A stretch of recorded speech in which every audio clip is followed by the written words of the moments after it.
Tasmai Shri Gurave Namaha. I was born in the darkest ignorance, and my spiritual master opened my eyes with the torch of knowledge. I offer my respectful obeisances unto him. Namah Vishnupadaya Krishna Presthaya Bhutale Srimate Bhaktivedanta Swamin Niti Namine Namaste Saraswate Deve Gauravani Pracharine Nirvishesha Shunyavadi Paschatya Deshetarine जय श्री कृष्ण चैतन्य प्रभु नित्यानंद श्री अद्वैत गदाधर श्रीवासदि गौर भक्त वृंदा हरे कृष्णा कृष्णा कृष्णा हरे हरे हरे राम राम राम हरे हरे वाञ्छाकल्पतरुभ्यश्च कृपा सिन्धुभ्य एव च पतितानां पावनेभ्यो वैष्णवेभ्यो नमो नमः.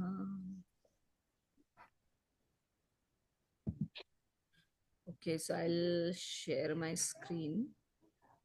Yeah.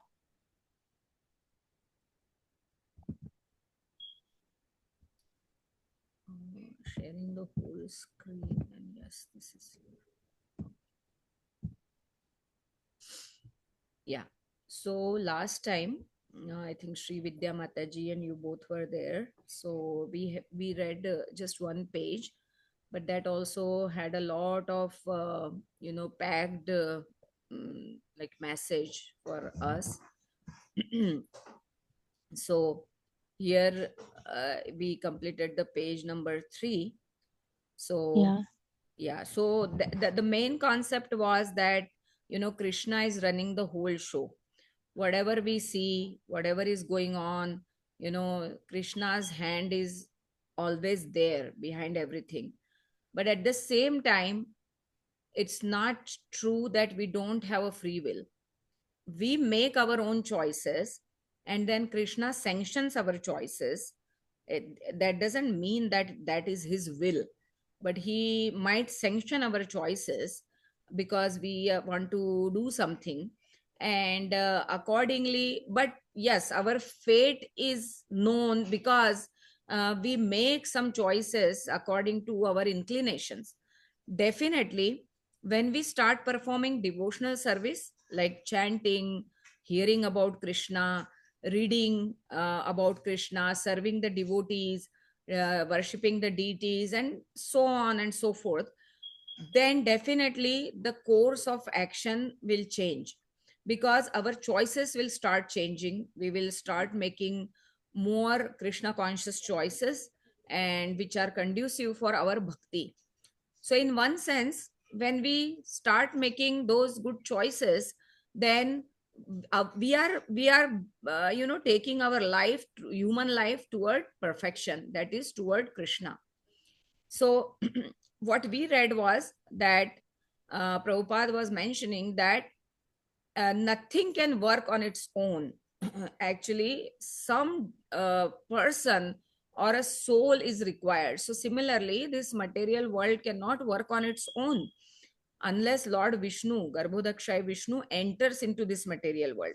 So, for example, this is my body, and there is a soul inside this body which is animating this body.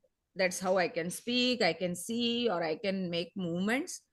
But if only body is there and soul is not there, then it will just be dead matter, like table or a chair or a sofa or a utensils, just like that.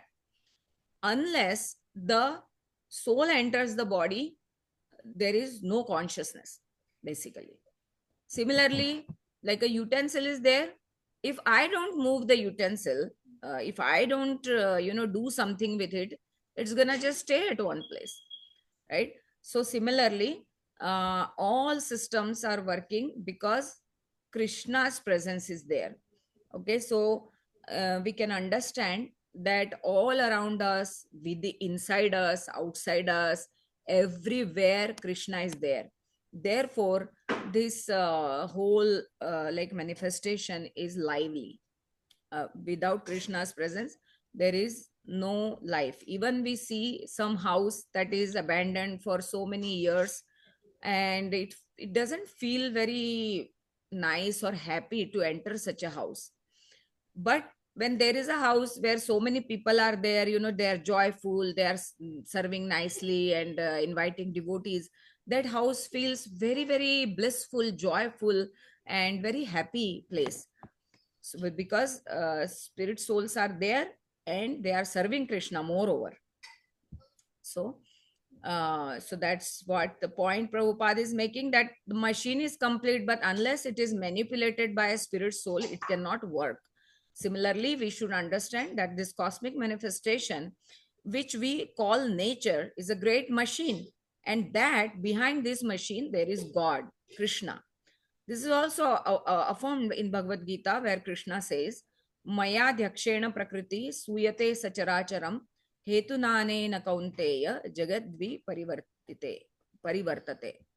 This material nature is working under my direction, O son of Kunti, producing all the moving and unmoving beings. And by its rule, this manifestation is created and annihilated again and again. So there is a like proper regulation is also going on in Krishna's creation, that this world manifests at a particular time, and then it is annihilated also at a particular time. Like we see all the four seasons come, we see that every day the sun rises and then it sets. So, but this is not automatic. Krishna's hand is there, because Krishna is saying this material nature is working under my direction. So he's very active, very lively. He is a person, and we should never think that he's just a formless some energy or something. Many people believe that God is just nature or some formless thing or just light or just energy. How can we have a relationship with such a God if he is just a light, or if he is just an energy where we cannot talk, we cannot express our feelings, we cannot gift him something? That's not God. That's just a partial definition of God. I'm not saying that God cannot be formless. God can be anything, because nothing limits him. So he can take any form, he can be formless or anything, but he is a person. Krishna is a person. Okay, so yeah, we can start reading from here. This point, you want to read, Madhumita? Oh, I'm not well, so I cannot Sure, no cannot read problem. that. Yeah, so Yeah, sorry. I will read. If you can't hear or my speed is too fast, please don't hesitate to let me know. Okay. Sure, sure. Yeah. So there are two kinds of entities: the moving, such as human beings, animals, and insects, and non moving, such as trees and mountains.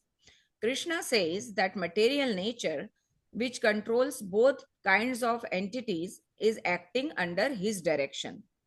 Thus, behind everything, there is a supreme controller.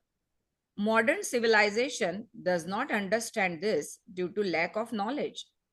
It is the purpose of this Society for Krishna Consciousness, therefore, to enlighten all people who have been maddened by the influence of the three modes of material nature. In other words, our aim is to awaken mankind to its normal condition, right? So, in a sense, people don't even explore this idea that there is God behind all these things. They are just living their life, and they lament on failures, they become happy on successes, and that's how just their life is going on, and one fine day they just leave the world. So there is no relationship with God, there is no higher consciousness or nothing. Definitely life teaches such people some lessons, but again, if there is no proper guidance in their life, then they may not even learn the lesson, they may not realize anything, right? Unless they can receive, they are open to receive the mercy of Krishna. So this responsibility is taken up by Krishna Consciousness Society, that to enlighten people by talking about God, by talking about Krishna, who is Krishna, how because of him this whole creation is working. So all these things is being taught by this society. There are many universities, especially in the United States, and many departments of knowledge, but they are not discussing these points. Where is the department for knowledge that we find given by Sri Krishna in Bhagavad Gita? When I spoke before students and some faculty members at the Massachusetts Institute of Technology, the first question raised was, where is the technological department which is investigating the difference between a dead man and a living man? When a man dies, something is lost. Where is the technology to replace it? Why don't scientists try to solve this problem? Because this is a very difficult subject matter, they set it aside and busily engage in technology of eating, sleeping, mating, and defending. So like people, like from all these questions, what can we understand is that people think that everything is knowable by just their some efforts. Scientists, if they will do certain things in lab, they will know all these things, that where the soul goes, if their soul exists or not. But this is not possible. They don't understand this, because this is pride actually, that okay, we can do everything. Human being is the super sophisticated species, so they can do anything. But they don't even understand that from our Bhagavatam, there are 8,400,000 species of life, and from those 400,000 are human species. Even humans have variegatedness among themselves. So they don't have any depth of knowledge unless they read the Shastras, authentic Shastras, which are coming from Lord Krishna himself, right? And therefore, they pose such questions, that why don't scientists try to solve this problem? Problem of Janma Mrityu Jara Vyadhi, the problem of birth, death, old age, and disease, can it be solved by scientists? It cannot be. I mean, what are they thinking? Right? So but since they cannot explore more into this area, so they set this topic only aside.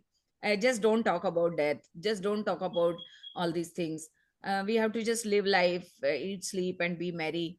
So what they do is, they find out more and more sophisticated ways of just eating, sleeping. So like earlier they used to sleep on maybe some less sophisticated mattresses. Now they have memory foam and this that. But what has changed?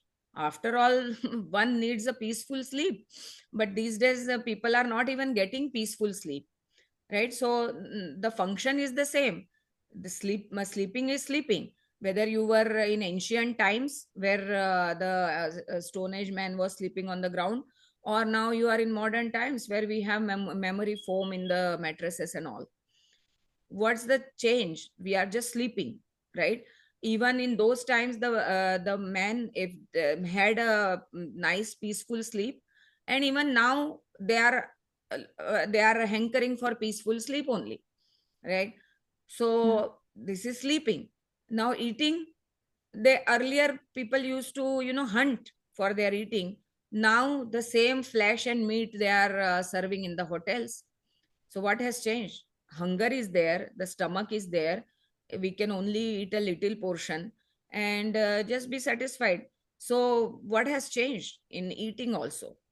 Mating, like people earlier would mate like not in a very privacy or something, but now they have like big hotels and whatnot, all facilities.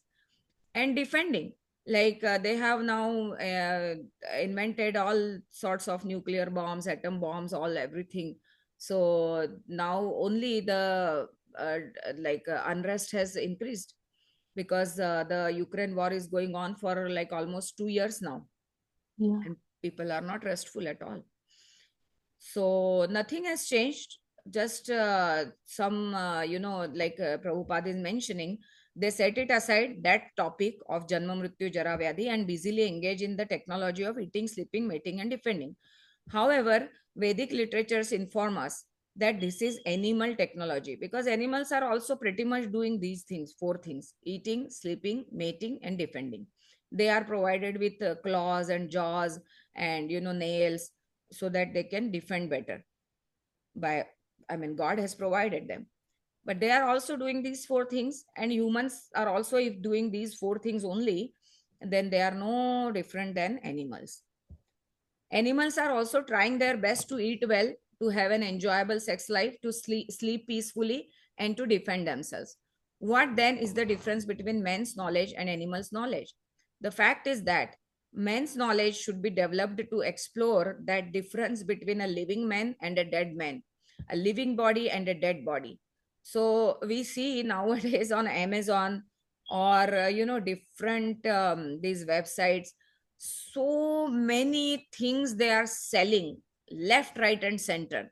you know uh, Everything is automated. Like a robot will clean your floor, it will mop also. Then there are some automatic machines, like they will chop the vegetables. The dough will be needed automatically. There are roti machines now. You have to just put the dry dough and some oil and water, and rotis will come out of it. But after all, what the person is doing in the remaining time? So they have provided with entertainment, right? Netflix is there, and WhatsApp is there, and Facebook is there, and Instagram is there, and now so many reels are coming. The people are just busy, watching all these things. So the quality of life has progressed or deteriorated? It's absolutely deteriorated, the quality of life, because people are just watching the reels made by other people. They are not progressing, they are not becoming creative anymore, and they are just watching whatever. So that has not improved the quality of life at all, and rather people are more restless these days. So all the automatic machines have come, but for what purpose? So that's a very, very challenging question, and that's gonna be a big challenge in future for the upcoming generations. So this is the real problem, that what is the difference between a living man and a dead man? People are living like dead people, right? They are not joyful, but just sitting in couch and just watching, then they eat and then they sleep. That's it. They That are not spiritual. living. They are Huh? just existing. I feel like we are not living. We're just existing. They are just existing. Yes, Yeah. so true, so true. Living is living a life of purpose, right? And there are people who are living a life of purpose even amidst this. Even they sometimes may not be devotees, but there is some purpose in their life. But devotees are living for a very, very high purpose, the highest purpose, that is to serve the God, serve Yeah. humanity in service to God, right? But sometimes people just serve the humanity and they don't remember God, so it's just the credit is going to them. But devotees, what do? They serve the humanity, they will serve the nature, they will serve themselves, their relatives, but everything in service to Krishna, because Krishna has given all those people in our lives, right? So from their forefront, Krishna never disappears from devotees forefront, right? So that is the way of living a like a very, very highly Krishna conscious life.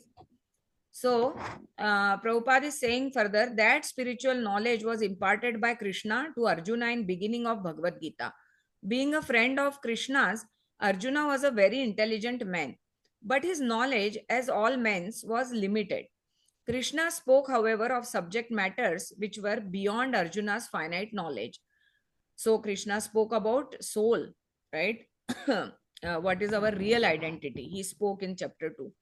Yes. These subjects are called adhokshaja because our direct perception by which we acquire material knowledge fails to approach them, right? So adhokshaja means what? Who cannot be approached through our normal senses. We need to have spiritual senses if we want to approach adhokshaja. These subjects are called adhokshaja because our direct perception by which we acquire material knowledge fails to approach them. So our material brain can understand certain concepts, some theorems, or some, equations, so all those things, some logics and reasoning. But to understand Krishna or such kind of subject matters which are transcendental, which are not this worldly, they are adhokshaja, and they cannot be approached through our these material senses. For example, we have many powerful microscopes to see what we cannot see with our limited vision. But there is no microscope that can show us the soul within the body. Nevertheless, the soul is there, right? Otherwise, our body would not animate. It is just a dead body. Bhagavad Gita informs us that in this body there is a proprietor. I am the proprietor, and others are the proprietors of their bodies. I say my hand, but not I hand. Since it is my hand, I am different from the hand, being its owner. Similarly, we speak of my eye, my leg, my this, my that. In the midst of all of these objects which belong to me, where am I? The search for the answer to this question is the process of meditation. In real meditation, we ask, where am I? What am I? We cannot find the answers to these questions by any material effort. And because of this, all the universities are setting these questions aside, right? Because this requires realization. Okay, and realization requires, spending time with that idea, contemplating on it, and praying that I get the understanding. And then that involves chanting, hearing, reading about Krishna. So when God realization happens, self realization automatically happens. So then we understand, who am I, what am I, where am I, all those things. But universities don't want to spend time on all these things. What universities are teaching, how to make money, right? Only that is their agenda. But they are not teaching like, oh, you should better this life so that the next life is better. And they are not teaching all these things because they don't understand all these subject matters, right? So they brush it aside. It is irrelevant, right? They don't even think it is relevant right now. And so many people are in competition, so many people are running, after so many people work for 12 hours, 14 hours, they come in the night, then they just eat, and then some enjoyment, and then they sleep, and then early morning again they go. They're like almost 60%, 70% of life goes at the workplace. Many people drive from one place to other place, 1 hour, 1.5 hour distances, and they just like it that way. I mean, they think this is just life, but that is not the life. What is happening to our soul? It is hankering for Krishna. So thus engineers direct their attention to creating and attempting to perfect the horseless carriage, yeah, and wingless bird. Formerly, horses were drawing carriages and there was no air pollution. But now there are cars and rockets, and the scientists are very proud. We have invented horseless carriages and wingless birds, they boast. Although they invent imitation wings for the airplane or rocket, they cannot invent a soulless body. Right? Some efforts have been done in this direction, also cloning and all those kind of things, but those they died actually eventually. It didn't work out at all. So they cannot create a body without a soul, and they cannot create any soul because all the souls are coming from Krishna, and nobody can recreate it. So yeah, so Prabhupada is taking us toward, he will ultimately take us toward the importance of devotional service to Krishna. And therefore he is setting a foundation for all of us to understand that what is happening currently in the world, right? So I think we should stop here, because then we will cover maybe one more, two more pages. Then there will be a lot of people would be not attending this. So Yeah. anything we want to discuss, Madhumita? No, I'm good. Yeah, Mataji. everything was pretty good, clear. The way Prabhupada writes is so good. I mean, if even somebody reads the book by himself, they can understand lot of stuff out of it. Yeah. Yeah. So yeah, Madhumita, you take care of your health Thank you. and Yeah. get well soon. Yeah. Thank you for Thank you so joining, much. though. Our Yeah. Yeah, We it is continue the this way. momentum is going on. So thank you Yes. very much for that. Yeah. Yeah. Okay. Okay. Yeah, You have I'll a see very you good on night. Yeah. next Sure. Tuesday. Hare Next Tuesday Krishna. we'll meet again. Yeah, Hare Hare Krishna. Krishna.